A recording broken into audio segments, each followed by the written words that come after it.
लाली रंग बिंदिया हो लाली लाल चूड़िया, चुनी चुनी पहनली हम लाली रंग सड़िया।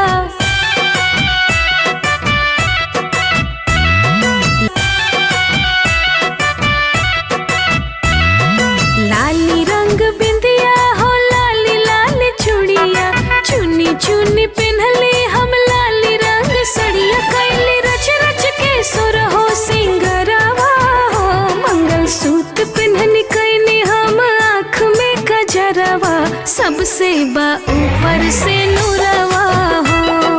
पियवा हमार हमरे जिए के सहारवा, सबसे बा ऊपर से नूरवा हो।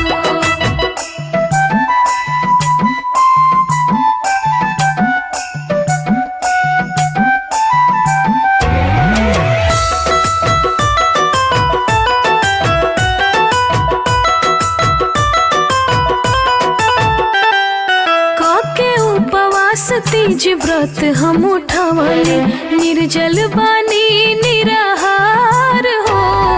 फूल बेल पतरी से डलरी सजवली, थरिया में दियरी बार हो। शिव चरनिया में रखली सिंहोरावा हो, मंगल सूत्र पिन्हनी कैनी हम आँख में कजरवा, सबसे बा ऊपर से नूरवा हो। पियवा जिए के सहारवा, सबसे बा ऊपर से नूरवा हो।